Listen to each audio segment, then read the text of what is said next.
They say the world begins again each morning. But what they do not tell you is that the world is hunting you the moment you open your eyes. Most men do not wake up. They resurface, dragged from the underworld of dreams into the noise of obligations. And in that very first breath, unarmed, uncertain, unawake, they are taken. Claimed by alarms they did not set, expectations they did not choose, identities they did not earn. Tell me, when did you last rise with purpose? When did your morning belong to you? Not to your guilt, not to your fear, not to the chaos of someone else's making. Do you even remember? There is a moment, brief and burning, between the silence of sleep and the sirens of the day. A breath, a spark. And in that spark lies your dominion, or your downfall.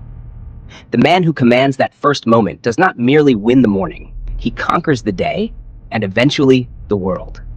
But the man who surrenders it, who wakes into weakness, drifts into distraction, scrolls through meaninglessness, he dies before noon. You think you are exhausted from life? You are exhausted from indecision, from waking without will, from giving your energy to everything and your soul to nothing. The morning is not gentle. It is not passive. It is war. You are either the commander or the casualty. This voice is not here to soothe you. It is here to disturb you. Because if you do not take back your mornings, you will never take back your life. And if you want to live like the kings you admire, then you must suffer like the warriors they once were. Now listen closely, because what I am about to tell you is not a routine. It is a resurrection. This is the first blow against mediocrity, the first ritual of rebellion, the first act of war against the lesser version of yourself. I remember when I used to wake up already defeated. Before the day even began, I had already lost. Because I was not waking for me. I was waking for survival. The messages, the meetings, the mistakes, they hit me before the mirror ever did. And in that fractured glass, I saw a stranger. Someone reactive, someone soft, someone who had traded vision for comfort and wonder for worry. And the worst part? I had convinced myself that was normal, that to wake up anxious, scattered, and fragile was just how it was. But that lie cost me everything. My focus, my fire, my identity. The man I was becoming was not the man I had once promised myself I would be. He was a coward. Not in action, but in allowance. He allowed others to shape him. He allowed circumstances to steal him. He allowed his mornings to be hijacked and thus his life. And what no one tells you is this. Your soul dies quietly. It does not scream. It does not fight. It whispers. And when you ignore it long enough, it stops speaking altogether. I remember the numbness, not pain. Pain would have been a blessing. No, it was the absence of feeling that terrified me. The slow erosion of fire, the gradual descent into gray. I had become a man of reaction, not creation. A mirror of demands, not a maker of destiny. And I hated him, so I buried him.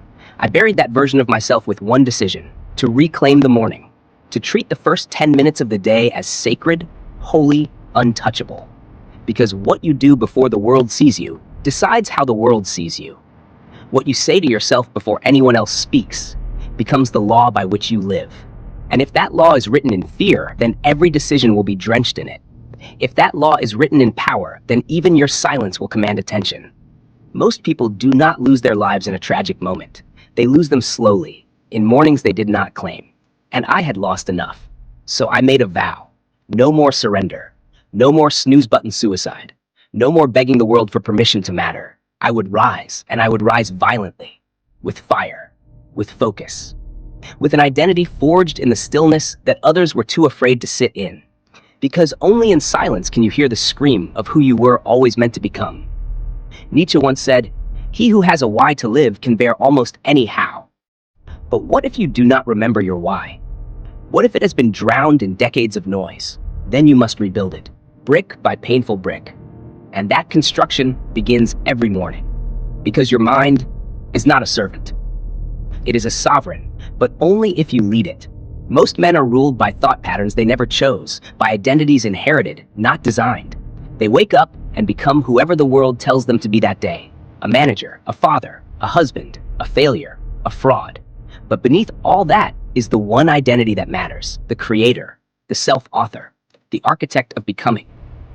Carl Jung taught us that until we make the unconscious conscious, it will rule our lives and we will call it fate. Your morning is the only time you have to make the unconscious visible, to expose the shadows, to confront the parts of yourself you are still pretending not to see. The doubt, the addiction, the cowardice, the pride. This is not about motivation. This is about confrontation. And confrontation is sacred. You must sit with your mind before the world does. You must speak your truth before the world lies to you. You must move your body not for vanity, but for vitality. Because your physiology writes your psychology. Shoulders slumped, thoughts spiral. Breath shallow, anxiety thrives. Stand tall, and your mind follows. This is not wishful thinking. This is neuroscience. This is biology. This is war. And if you want to win it, you must understand this. The morning is not a habit. It is a declaration. It is where the warrior awakens. Not because he has no fear, but because he refuses to let fear wake up first. Osho said that discipline is not suppression. It is remembrance. Each morning ritual is a memory of who you are becoming. Each cold shower, each page written, each affirmation spoken with unwavering intensity. These are not tasks, they are exorcisms. They cast out the lesser self. They clear the fog so the soul can speak again. And the soul, when it is aligned, is unstoppable. You must remember, no one is coming to save you. And the only difference between a victim and a victor is how they wake. There is a darkness inside every man. A storm, a hunger, a force too primal to suppress forever. Most bury it beneath responsibilities, deadlines, decency. But not you.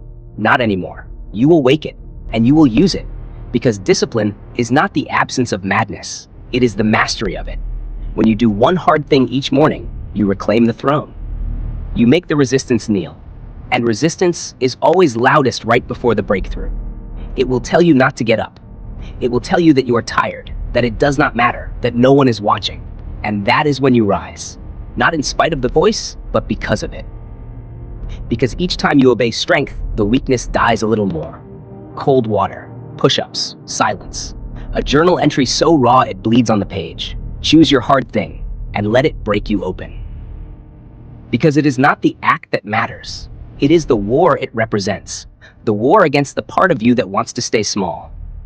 And the first blow is always the hardest.